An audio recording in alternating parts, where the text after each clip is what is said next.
وہ کانٹا ہے جو چپ کر ٹوٹ جائے، محبت کی بس اتنی داستان ہے۔ حنین بڑے ابا کی ویل چیئر گھسیٹتی اسپتال کی راہداری میں آگے لا رہی تھی۔ وہ افسردہ سے گردن ایک جانب جھکائے بیٹھے تھے۔ زمر کو سمجھایا، منت کی، مان جتایا، مگر وہ ہمیشہ کی طرح ہر درم اپنی بات پہ اڑ چکی تھی۔ چونکہ اس نے کہہ دیا کہ وہ فارس تھا تو اب قیامت تک وہ فارس ہی تھا جس نے اسے کول کی تھی۔ وہ ایک انچ بھی اپنے موقع سے پیچھے ہٹنے کو تیار نہ تھی۔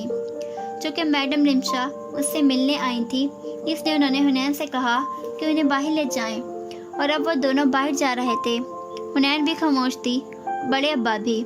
پھر اس نے آہستہ سے پوچھا، بڑے ابا، کیا کبھی چیزیں ٹھیک ہوں گی؟ انہوں نے گردن اٹھائے بغیر کہا، شاید۔ وہ ویل چیئر دھکیلتی آگے نکلتی گئی۔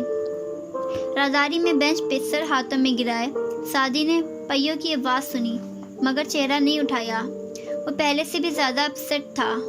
ندرت اس کو پر امید نظروں سے دیکھتی تھی کہ وہی پھپھو کو سمجھائے۔ فارس کا رویہ، ہاشم کی تمام کوششیں کچھ بھی ان کے حق میں جاتا نظر نہیں آ رہا تھا۔ زمر کے بارہا اپنے بیان پہ ڈٹے رہنے کے بعد ندرت اسپتال نہیں آئی تھی۔ بہانہ سارا کا تھا، بھائی مرا ہے، بھابھی اکیلی ہے، اس کی بچیاں، ان کا خیال۔ وہ جانتا تھا کہ وہ فارس کی وجہ سے پھپھو سے کھینچ سی گئی ہیں، مگر وہ اپنی جگہ وہ بھی ٹھیک تھیں۔ شاید اپنی جگہ زمر بھی ٹھیک تھی، مگر ٹھیک تو وہ بھی تھا، صرف حالات غلط تھے۔ وہ اسی طرح سر جھکائے بیٹھا رہا، یہاں تک کہ میڈم رمشا باہر نکلیں، اس کے قریب آ کے رکی۔ کسی احساس کے تحت سعدی نے سر اٹھایا، پھر ستے ہوئے چہرے کے ساتھ مسکرا کر کھڑا ہوا۔ السلام علیکم میم۔ ادب سے سر کو خم دے کر سلام کیا۔ انہوں نے مسکرا کر جواب دیا، بہت افسوس ہوا زمر کا، اللہ اس کو صحت دے۔ سعدی نے افسردگی سے ہاں میں گردن ہلائی۔ پڑھائی کیسی جا رہی ہے؟ کتنے سال رہ گئے ہیں؟ بس 2۔ اور کتنے دن کی چھٹی پہ آئے ہو؟ وہ ساتھ ہی بینچ پہ بیٹھ گئی۔ سعدی دوسرے کنارے پہ الرٹ سا اٹک کیا۔ اس بینچ کی 3 ہی نشستیں تھیں، اب درمیان کی خالی تھی۔ بس 2 ہفتے رہ گئے ہیں، پھر واپس جانا ہے۔ آپ کے ماموں کا بھی ابھی سنا، بہت افسوس ہوا بیٹا۔ وہ شائستگی اور لحاظ سے تعزیت کر رہی تھی۔ سعدی سنتا گیا، چند ایک تفصیلات بتائیں، کس طرح ہوا، کیا ہوا، اور پھر نہ چاہتے ہوئے بھی گفتگو کا رخ فارس کی طرف مڑ گیا۔ کیا آپ زمر کو سمجھا نہیں سکتی کہ وہ ماموں کے خلاف دیا گیا بیان واپس لے لیں؟ وہ آپ کی بہت مانتی ہیں۔ تھوڑی دیر بعد سعدی نے قدرے امید اور لجاجت سے آگے ہو کر کہا۔ میڈم رمشا خاموش نظروں سے اسے دیکھتی رہیں، پھر ہلکا سا جھٹکا کر آئیبرو اچکائیں۔ میرا نہیں خیال کہ کسی شخص کو اس کی اٹل رائے سے موڑنا آسان ہوتا ہے۔ سعدی بد دل سا ہو کر پیچھے ہو گیا۔ میڈم کی طرف کیا گیا رخ بھی سامنے کو موڑ لیا۔ اب وہ گھٹنوں پہ کونیاں رکھے، سر ہاتھوں پہ گرائے ان سے لا تعلق ہو گیا تھا۔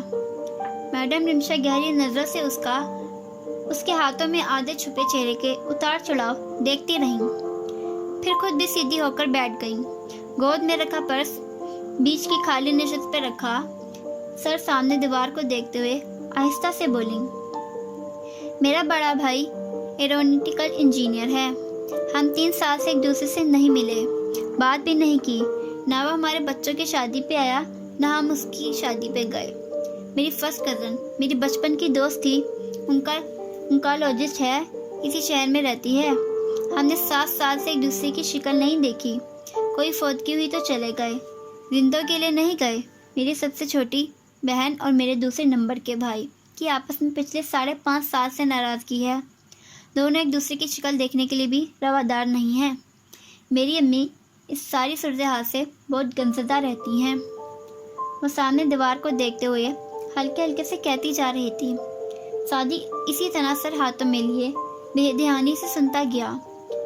اسے شاید وہ خود سے بول رہی تھی، مگر مجھے امید ہے کہ میری ماں کے مرنے پہ سارے بہن بھائی آ جائیں گے، مل بھی لیں گے، کیونکہ ناراض رشتوں کو عموماً کسی کے مرنے کا انتظار ہوتا ہے۔ مگر کیا تم جانتے ہو کہ یہ ساری لڑائیاں، یہ ساری ناراضگیاں شروع کیسے ہوئی تھیں؟ سعدی نے ہاتھ گرائے، چہرہ اٹھایا، ذرا موڑ کر آنکھوں میں اکتاہٹ بھری پریشانی لیے میڈم کو دیکھا۔